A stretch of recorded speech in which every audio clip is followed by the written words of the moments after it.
with Guru Smarana. I humbly request Srimad Swami Sharadananda, Treasurer, Sri Narayana Dharma Sangam, Trust for Guru Smarana.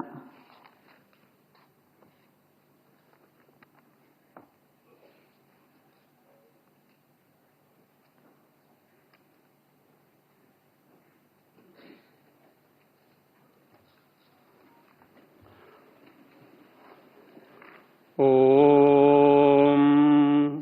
यद्दर्शनं निखिलदुःखहरं पवित्रं यत्पादपङ्कजरजांस्यघनाशकानि धात्री पुमर्धनिजयस्य जयत्कृपाश्री नारायणं मुनिवरं तमहं नमामि। श्रीनारायण सद्गुरो गुरुकृपावारानिधे पाहि no नाथ त्वत्पदपङ्कजस्मृतिरिमान् शुद्धीकरोत्तञ्जसा धर्मस्थापनकर्मलोलुपमते तं ब्रह्मराधो भव तस्मै श्रीगुरुमूर्तये नम इदं नारायणायन्वहम्। ओम शांति शांति शांति। ओम तत्सत्।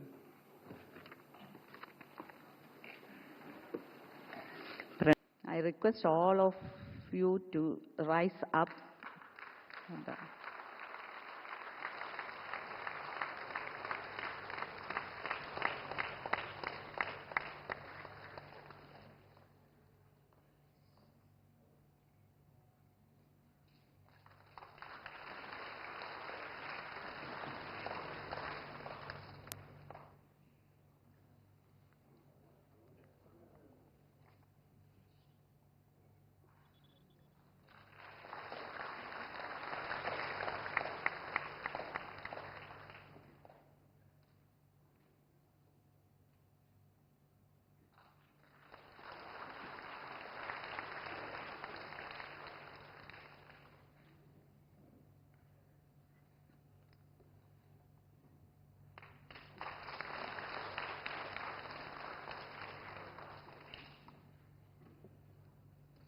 Thank you all.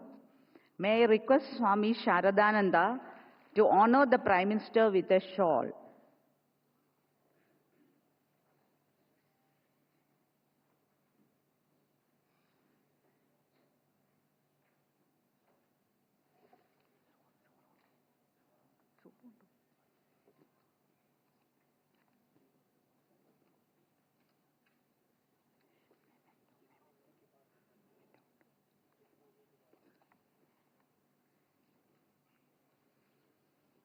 May I request Swami Sharadananda to honor the Prime Minister with a shawl.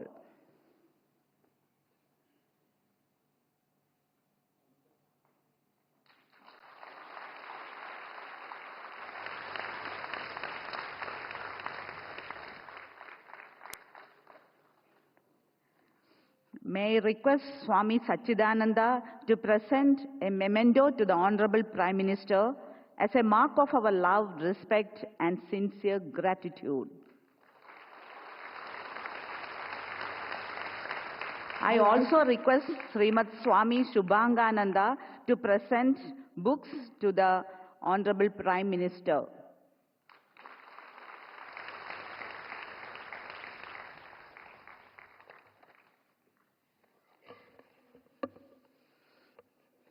On behalf of Sri Narayana Dharma Sangam Trust, Shivagiri, I humbly request Honorable Prime Minister to address the audience.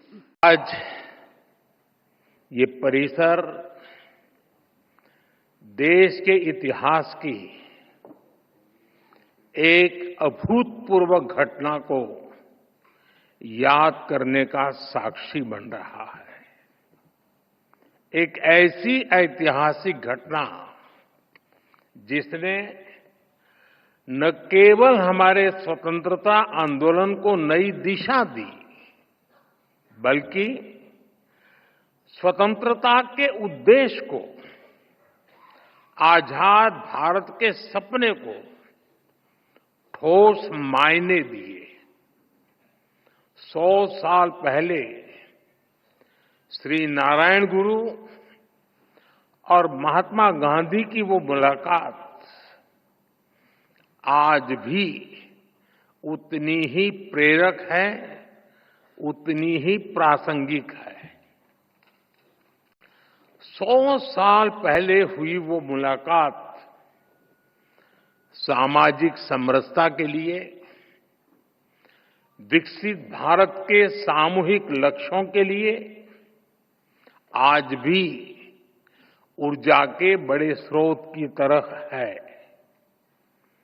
इस ऐतिहासिक अवसर पर मैं श्री नारायण गुरु के चरणों में प्रणाम करता हूं। मैं गांधी जी को भी अपनी श्रद्धांजलि अर्पित करता हूं। भाई बहनों, श्री नारायण गुरु के आदर्श पूरी मानवता के लिए बहुत बड़ी पूंजी है। जो लोग देश और समाज की सेवा के संकल्प पर काम करते हैं, श्री नारायण गुरु उनके लिए प्रकाश स्तंभ की तरह है।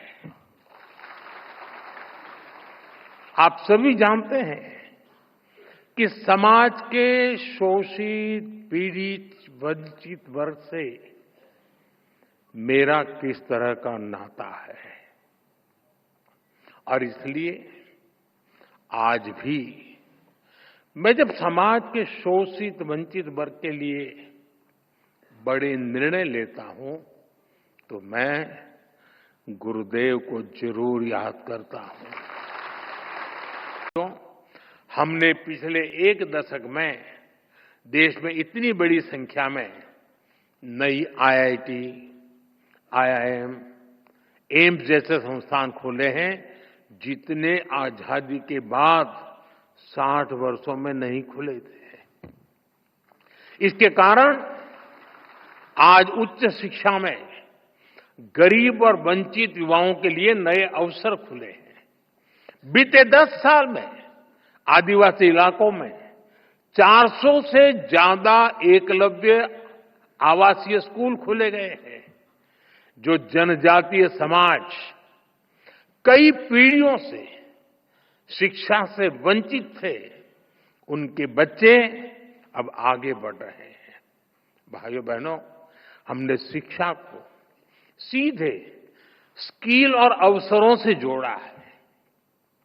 स्किल इंडिया जैसे मिशन देश के युवाओं को आत्मनिर्भर बना रहे हैं। देश की औद्योगिक प्रगति, प्राइवेट सेक्टर में हो रहे बड़े रिफॉर्म्स, मुद्रा योजना, स्टैंड अप योजना, इन सब का भी सबसे बड़ा लाभ दलित, पिछड़ा और आदिवासी समाज को हो रहा है। साथियों, श्री नारायण गुरु एक सशक्त भारत चाहते थे। भारत के सशक्तिकरण के लिए हमें आर्थिक, सामाजिक और सैन्य हर पहलू में आगे रहना है। आज देश इसी रास्ते पर चल रहा है। भारत तेजी से दुनिया की तीसरे नंबर की इकोनॉमी बनने की तरफ बढ़ रहा है। हाल में दुनिया ने ये भी देखा है कि भारत का सामर्थ्य क्या है। ऑपरेशन सिंदूर,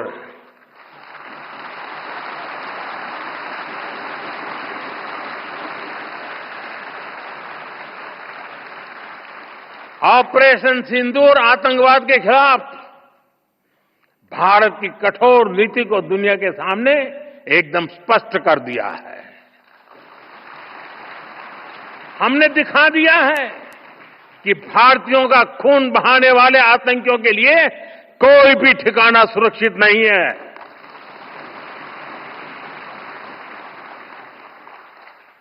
साथियों, आज का भारत देश हित में जो भी हो सकता है और जो भी सही है, उसके हिसाब से कदम उठाता है।